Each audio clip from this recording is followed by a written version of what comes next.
বিসমিল্লাহির রহমানির রহিম। আমার গলা মোটামুটি ভেঙে গেছে। গত 8 দিন যাবৎ সকাল 10টায় শুরু করি, তাড়াতাড়ি বাসায় গেলে হয়তো 1টা বাজে, দেরি হলে 2:30, 3টা, 4টাও বাজে। তা আলহামদুলিল্লাহ, আপনারা কেমন আছেন সবাই? ভালো থাকতে হবে, ভালো থাকতে হবে ইনশাআল্লাহ সবাই ইনশাআল্লাহ। আজকে যে উঠান বৈঠকে যারা আয়োজন করেছেন, আমি আমার পক্ষ থেকে সকলকে আন্তরিকভাবে ধন্যবাদ জানাই। আজকে উঠান বৈঠকে আমার সাথে আছেন আমাদের কাফরুলের কৃতি সন্তান, উত্তর কাফরুল বাসা বিএনপির কাফরুল থানার আহ্বায়ক সৈয়দ একরাম হোসেন বাবর, উপস্থিত সম্মানিত নেতৃবৃন্দ, আমার প্রিয় ভাইয়ের, আসসালামু আলাইকুম ওয়া রাহমাতুল্লাহ। আমি শুধুমাত্র 2-4টা কথা বলবো, সারাদিন কথা বলে কোনো ফায়দা হবে না। আমি আপনাদের এলাকার ছেলে, আমার জন্ম মণিপুরে, আমি বড় হয়েছি এই বৃহত্তর মিরপুরে কাফরুলে। সব জায়গায় আমি 40 বছরের অধিক সময় ধরে বিএনপির একটি পতাকা নিয়ে ঘুরেছিলাম, জায়গায় জায়গায় চেষ্টা করেছি আন্দোলন সংগ্রামে জনগণের এই যে ভোট, সেই ভোটের অধিকার, আমার অধিকার, আপনার অধিকার প্রতিষ্ঠিত করার জন্য 17 বছর খুব কষ্ট করেছি। মজলুমের মতো জীবনযাপন করেছি আমরা। আমার মাথায় এখন 9-9টা আমার ব্লেড আছে, দেখাও যায় অনেকগুলো, যেরকম দেখাও যায়। শরীরে ছিল 163, সেগুলো অপারেশন করেছে, সময়ের অভাবে পারছি না। আমি আপনাদের ভাই, আমাকে আপনারা সব সময় কাছাকাছি পাবেন। আমার বাসস্থান শেওড়াপাড়া, আমার অফিস মিরপুর 13 নম্বর সেকশন, প্রিন্স বাজারের পাশের বিল্ডিং, অনেকে গিয়েছেন। সব সময় থাকি আমি এখানে। অনেকদিন পর বিএনপি তার দলের একজন কর্মীকে ঢাকা 15 আসনে মনোনীত করে আপনাদের কাছে দিয়েছে। এখন সিদ্ধান্ত আপনাদেরকে নিতে হবে। আমি সারাদিন কথা বলতে পারবো, কিন্তু ভোট যারা দিবে তারা তো আমার সামনে আছে, এবং যাদের মাধ্যমে 12 তারিখে একদম তাহাজ্জুদের নামাজ পড়ে ফজরের সময় গিয়ে ভোটের লাইনে দাঁড়াবে, সব মানুষগুলো এখানে উপস্থিত আছেন। আমি কোনো আশ্বাসও দিতে চাই না, প্রতিশ্রুতিও দিতে চাই না, আমি মিথ্যা কথা বলে ভোটও নিতে চাই না। আমার যেটা করণীয়, যখন আপনারা কষ্ট করে আপনার পরিবার, আত্মীয় স্বজন, শুভাকাঙ্ক্ষীদের নিয়ে আপনার এলাকার ছেলেকে, এলাকার সন্তানকে এই জায়গার প্রতিনিধি নির্বাচিত করবেন, আমি আমার দায়বদ্ধতা থেকে আমার প্রিয় মানুষগুলোর পাশে আমি থাকব ইনশাআল্লাহ। উন্নয়ন কর্মকাণ্ড সেগুলো তো পরের বিষয়, আগে কোন বিষয়? এখন এই ভাইয়ের একটা সমস্যা আছে। আমার এই প্রিয় মানুষগুলো এলাকায় এই যে রাস্তা, এই রাস্তাগুলো 20 বছর না, নিজের অর্থায়নে করেছে। এখন গ্যাস নাই, গ্যাস জাতীয় সমস্যা, পানি দৈনন্দিন জীবন যাপনের জন্য এটা অত্যন্ত গুরুত্বপূর্ণ। আমার এখানে লিফলেটে 15টা দফা আছে, যেহেতু ঢাকা 15 আসন, 15-র সাথে মিল রেখে আমি দফা 15টা দিয়েছি। ইনশাআল্লাহ আমি এগুলোকে বাস্তবায়ন করব ইনশাআল্লাহ, কারণ এই কারণে পারবো। আমার হাতে অজস্র সময়, আমি কোনো জাতীয় নেতাও নই, আমি একটা দলের প্রধানও না যে আমার সারাদিন খালি ঘুরতে হবে বাইরে বাইরে। আমি ঘুরবো আমার ঢাকা 15 আসনে, আমার এলাকার লোকজনকে সাথে নিয়ে আমি করব কাজ। আমি তো জাতীয় নেতা, প্রধানমন্ত্রী হওয়ার শখ আমার নাই, বিরোধী দলীয় নেতা হওয়ার দরকার নাই।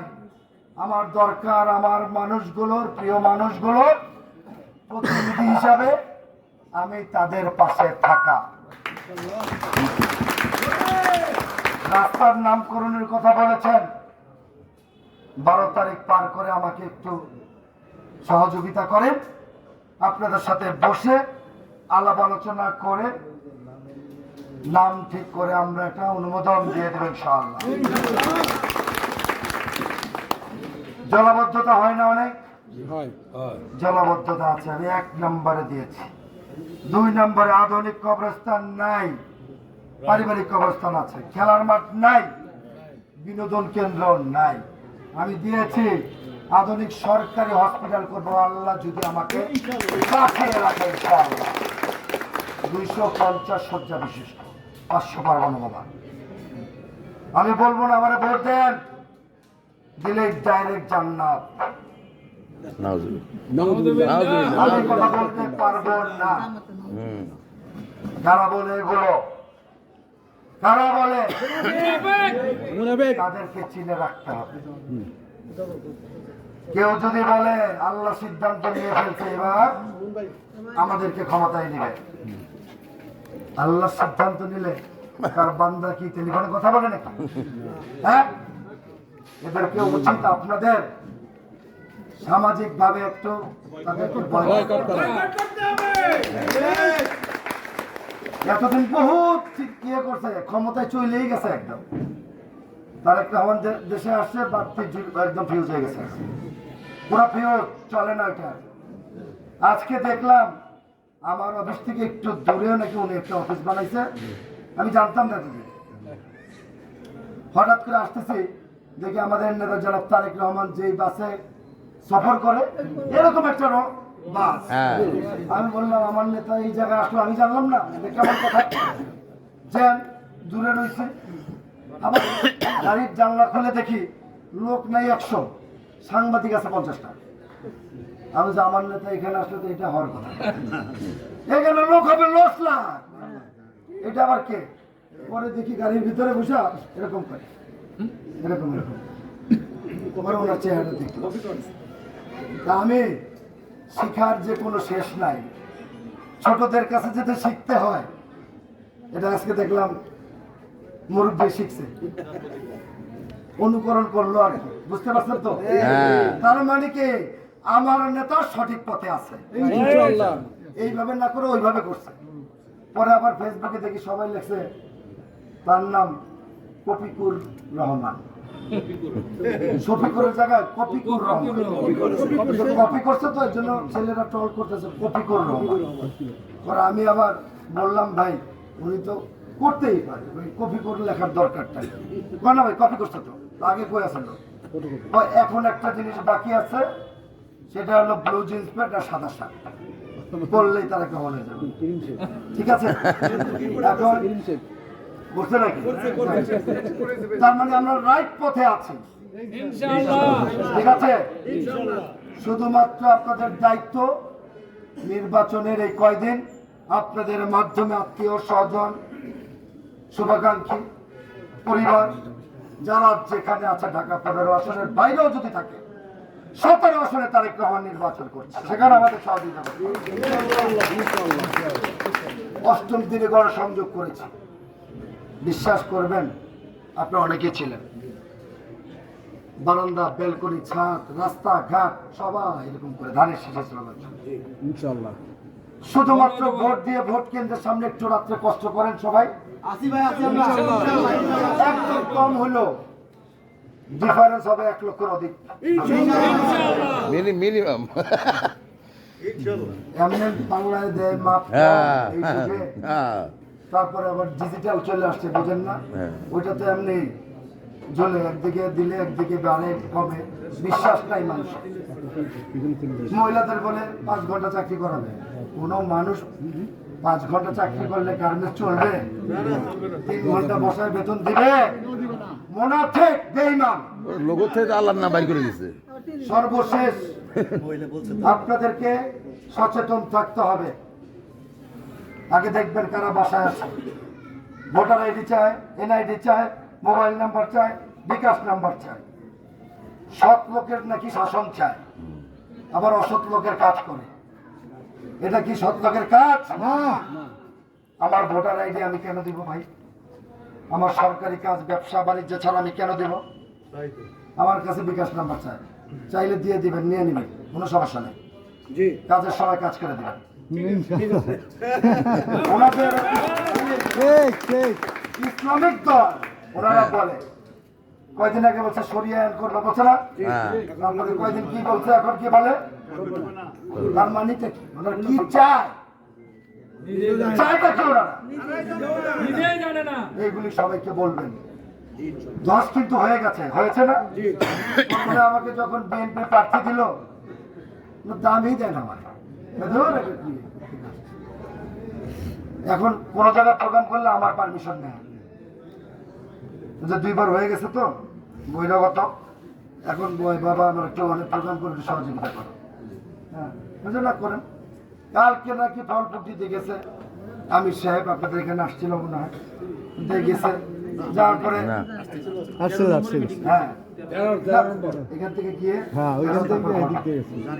ওইখানে যাওয়ার পরে মসজিদে ঢুকছে, এসে নামাজ পড়বে। আমার তো ভাই ওই জায়গায় প্রতিদিন মিছিল মিটিং হয়, এখন আর উনি নাকি বাইরে যেতে পারে না। আমার ইলেকশন কমিশন ফোন দেয়, ডিসি সাহেব ফোন দেয় যে ভাই এটা কি শুরু করছেন, আমির সাহেব আসছে। আসলে আমি কি করছি? আমি তো করতেছি পূর্ব সাহেব, তোমরা প্রোগ্রামের করুক, আপনি স্টেজ মিস্টেজ সব ঘেরাও করে দেবো।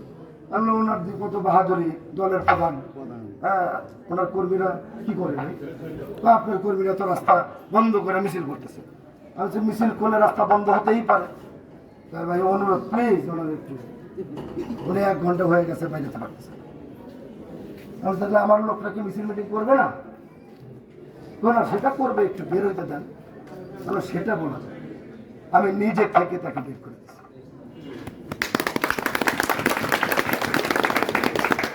আমার কথা হলো, অনৈতিক কাজ করলে তাকে আমরা ছাড়বো না। জনগণ ছাড়বে না। এনআইডি নিয়ে ধরা খাইছে, বিকাশ নাম্বার নিয়ে ধরা খাইছে। তারপরে কাফল থানার জামাতের আমিরের নাম আব্দুল মতিন, উনি তার কর্মীদেরকে ছাড়িয়ে নেওয়ার জন্য নিজে আসছিল 20-25 জন। আমাদের কর্মী আর জনগণ গিয়ে পুরো ঘেরাও করছে ওনার সহ। তারপর প্রকাশ্যে ক্ষমা চাইছে না, শুনছেন? আমাদের ভুল হয়ে গেছে। আমরা জীবনে এগুলি আর করবো না, আমাদেরকে মাফ করে দিন। ওই যে মহিলার বুঝে না তো, আগের অভ্যাস রয়ে গেছে, এটা বুঝতে পারছি, পুরানো অভ্যাস রয়ে গেছে নাকি। তাহলে মাথায় টুপি দিলাম, 5 ওয়াক্ত নামাজ পড়লাম, হজ করলাম, যাকাত দিলাম, তাহলে মিথ্যা বললাম কি হলো ভাই? বলেন।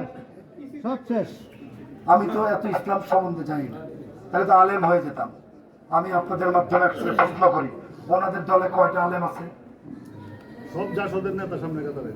শফিক সাহেব কোন দল করেছে? গণবাহিনী, মানুষকে হত্যা করার সেই দল। এই বলে ঠিক আছে, মাথায় জানেন তো অনেকে, সবাই জানেন। অতএব আপনারা একটু আমার জন্য, এলাকার ছেলের জন্য, এর আগে তো এলাকার ছেলেদের পান নাই, আমাকে একটু সহযোগিতা করেন ইনশাআল্লাহ। মিনিমাম 5 বছর এলাকাকে শান্তি করে দিব ইনশাআল্লাহ। আমি এই কারণে পারবো, আমি তো দুর্নীতিগ্রস্ত হই নাই জীবনে, হওয়ার কোনো ইচ্ছা নেই। আপনারা সকল সত্যি একটা কথা বলবেন, আমার নামে একটা বিএনপি আমাকে মনোনীত করেছে, নিশ্চয়ই আপনারা জানতে চেষ্টা করেছেন, খবর নেওয়ার চেষ্টা করেছেন, কে কেমন, কোনো খারাপ কিছু পেয়েছেন? পেয়েছেন না? যদি পান আমাকে জানাবেন, এই পরামর্শ দেওয়ার দায়িত্ব আপনাদের। কাজ করতে গেলে ভুল ত্রুটি হয়ে যেতে পারে, পরামর্শ দিবেন, শুধরিয়ে দিবেন। এলাকার ছেলে, শাসন করবেন, পরামর্শ দিবেন। সন্তানকে ঘরের থেকে রাগ করলে বের হয়ে যায়, রাত 10টা বাজে মা বাবা পাগল হয়ে যায়, আমার ছেলে কোথায়? আমি ওইভাবে থাকতে চাই ইনশাআল্লাহ। মিষ্টি মিষ্টি কথা না। এই যে মাদক, সন্ত্রাস, চাঁদাবাজ, এইটার ব্যাপার আমার কাছে জিরো টলারেন্স, জিরো। সে যত বড় বাহাদুর, আশা করি এগুলি আমি ঠিক করতে পারবো বলে আমি আপনার কথাটা বলেছি। শতভাগ না পারলেও নিয়ন্ত্রণে তো থাকবে ইনশাআল্লাহ। এর জন্য খেলার মাঠ থাকবে, বিনোদন কেন্দ্র থাকবে, আমার ছেলেরা ওখানে যাবে, সবাই ডাইভার্ট করতে হবে। তারেক রহমান বাংলাদেশের প্রধানমন্ত্রী হবে ইনশাআল্লাহ। ওনার কথাবার্তা আচার আচরণে কি মনে হয়? নতুন বাংলাদেশ। তারেক রহমান বাংলাদেশ একজন নতুন মানুষ হিসেবে আসছে না? ইনশাআল্লাহ। এখন দেখি খালি নকল হয়। কপিরাইটার। তারেক রহমান রাতকে দিন বানিয়ে দিয়েছে। কিভাবে? দিনের জনসভা হয়, লক্ষ লক্ষ মানুষ, রাত্রে একটু কম হয়। এখন উনি সারা রাত থেকে জনসভা করে, লক্ষ লক্ষ মানুষ। আমরা 22 তারিখে প্রচার করেছিলাম শুরু। আমার মিছিলে ঢাকা 15 আসনের যারা আমার ভোটার সমর্থক আপনারা ছিলেন, 35,000-এর বেশি লোকজন ছিল। হ্যাঁ, আর তারা পুরো ঢাকা, মানিকগঞ্জ, সাভার, গাজীপুর এনে আদর্শ স্কুলের মাঠটাও ভরতে পারে নাই, যেখানে ধারণ ক্ষমতা 10,000। আমি ওনাকে কিছু বলতে চাই না, মুরব্বী মানুষ, কিন্তু ওনার একটা ল্যাঙ্গুয়েজ আমার কাছে খুব খারাপ লেগেছে। এটা আমার জবাব দিতেই হবে। এটা আমাকে বলেছে, নাম বলে নাই, আমাকে উদ্দেশ্য করে। ওই যে কয়দিন আগে পীরের বাগ খাইছে তো বিএনপির গুন্ডারা মসজিদে ঢুকে আমার কর্মীদেরকে মেরেছে। মসজিদে ঢুকে কেউ মারে? মার দিছে জনগণ, ওই আশ্রয় দিছে মসজিদে। এই হলো বিষয়। কেউ যদি চোখ লাল করে কথা বলে, ওর চোখ নাকি কালো করে দিবে। তারপরে তো 2-3 বার হয়েই গেছে, তো কালো তো আর পারলেন না, কালকেও পারলেন না, সিলেটেই থাকতে পারেন না। 4 বার ফেরত করছেন না ভাই? 3 বার। এখন ঢাকা 15 আসন বলে কি জামাতে ঘাটি। এটা কি সত্য মনে হয়? আওয়াজ দেয় না, ভোট করছে এত, বোগাস, মিথ্যা কথা বলে। তার মানে আচ্ছা ধরলাম আপনি বাইরের থেকে ভোট নিয়ে আসছেন, কাফরুলবাসীর প্রতি আপনাদের তাহলে বিশ্বাস নাই, তাই না ভাইরা? এইবার আপনারা বিচার করেন, বাইরের ভোট কয়টা আনছে আমি তো জানি, আমি প্রার্থী আমি জানি না। 3,500। তাও কি সর্বদের মাইগ্রেশন হয়েছে 3,500। এর মধ্যে আমাদের বিভিন্ন দল আছে। কেন করছে? এজেন্ট দিতে পারবো না, কর্মী নাই, কাজ করবে কাজে দিয়ে, এইগুলো বিষয়। কারণ ওদেরকে তো চিনা যায় না, গুপ্ত, সারাদিন হাতে থাকবে, বুঝবেন না। ভালো মন্দ মিলে সমাজের মানুষ আমাদেরকে জামা, ওদেরকে জামাত ইসলাম করে আমরা পরিচয় দেয় না। তাহলে কেমন দল ভাই এটা? এই দলের কাছে কি দেশ এবং একটা আসন নিরাপদ? ভাইয়ের আমার, এলাকার ছেলে, এলাকার ভাই, ফেলে দিয়েন না। লাভ হবে কিনা জানি না, লস হতে দেব না। আমি আর আজকে আপনাদের সময় নষ্ট করতে চাই না। এরপরে গিয়ে আর একটা প্রোগ্রাম, তারপরে যাব মণিপুর। মণিপুরে কয়টা বাজবে আমি জানি না। এটা ওরা বলছে 12টা হইলে কোনো সমস্যা, লোক বসে থাকবে। বহিরাগত কাউকে আমরা নির্বাচন করতে দেব না। মণিপুরে অনেক আওয়ামী লীগের লোক আছে, আমার জন্য বসে আছে। সত্যি কথা বললাম। যারা সমাজে ভালো, আওয়ামী লীগ, জাতীয় পার্টি, যে পার্টি হোক, আমি তাদেরকে কাছে টেনে নিব, আমি তাদের কাছে একসাথে কাজ করব। আমার দলে দুষ্কৃতি থাকলে আমাকে জানাবেন। Get out from the home. আমার সেই সৎ সাহস আছে, এই কারণে একটু আগে বলেছি, জীবনে কোনোদিন অন্যায় কাজ আমি করিনি, অজান্তে ছোটবেলায় হয়ে যেতে পারে। এই দল গড়তে গিয়ে অনেক কষ্ট করেছি। জনাব তারেক রহমান আগামী বাংলার প্রধানমন্ত্রী হবে ইনশাআল্লাহ। ওনার সাথে আমার বড় ভাই ছোট ভাই সম্পর্ক অনেক কাছাকাছি থেকে, না হলে বিশ্বাস করে এত বড় জায়গায় আমাকে দিয়েছে। আমার প্রতি তার আস্থা আছে। আমি আজকে তার একটু হালকা শরীর খারাপ, রাজশাহী রওনা দিয়েছে, আমি তার সাথে কথা বলেছি, শুনে যে একটু শরীর খারাপ। কিসের শরীর খারাপ? একটু ঠান্ডা লাগছে না, যাচ্ছি, দোয়া করিস, ভালো আছে। তোকে পাস করতেই হবে। আমি তোকে তোর এলাকার জনগণকে আমি পুরস্কার দিব। পাস করার পর একটা পুরস্কার রেডি রেখেছি আমি। ইনশাআল্লাহ আমি পুরস্কার জানি না কি পুরস্কার। ইনশাআল্লাহ মন্ত্রিত্ব দেব, আপনাদেরকে দিব, মন্ত্রিত্ব আপনাদেরকে। উনি আমাদের মন্ত্রী হবেন ইনশাআল্লাহ। আপনাদেরকে দিবে ইনশাআল্লাহ ইনশাআল্লাহ। দোয়া করবে, কাজ দিলে আমি আপনাদের জন্য দোয়া করি। থাকবো এখানে, যে কোনো সময় দেখা হবে, যে কোনো বিষয় আমাকে জানাবেন। এই কয়দিন হয়তো বা বেশি ব্যস্ততা থাকবে। একইভাবে পাড়ায় মহল্লায় মাসে 2 দিন হলেও আমি ঘুরে ঘুরে নির্বাচিত হলে আমি কাজ করব। ইনশাআল্লাহ। কথা বলবো। আমাকে মূল্যায়ন করবেন নির্বাচনের পরবর্তী সময়ে। এখন শুধু বিশ্বাস করেন, মূল্যায়নের দ্বার ভার পরে। ওকে, এখন বিশ্বাস করেন প্লিজ। বিশ্বাস করেন, রাইট। অবশ্যই। ধাপে ধাপে মূল্যায়ন করবেন, ধাপে ধাপে আমাকে গ্রহণ করার চেষ্টা করবেন। আমি বলছি না এখনই বুকে টেনে নেওয়ার দরকার নেই। এখন শুধু আপনি আমাকে সহযোগিতা পার করেন, তারপরে আমার কর্মকাণ্ড দেখে আপনি নিজেই বুঝবেন। বাধ্য করবো আপনাদেরকে শফিকুল ইসলাম মিল্টনকে ভালোবাসার জন্য, বাধ্য করবো আমি। কি ভাইয়ারা, বিশ্বাস হয় না? সবাই ভালো থাকবেন, সুস্থ থাকবেন, শুধুমাত্র দোয়া করবেন নির্বাচনের আগে এবং পরবর্তী সময় যেই বড় দায় ভার আমার মাথায় থাকবে, সেই দায় নিয়ে যাতে আপনাদের কাছে আসতে পারি।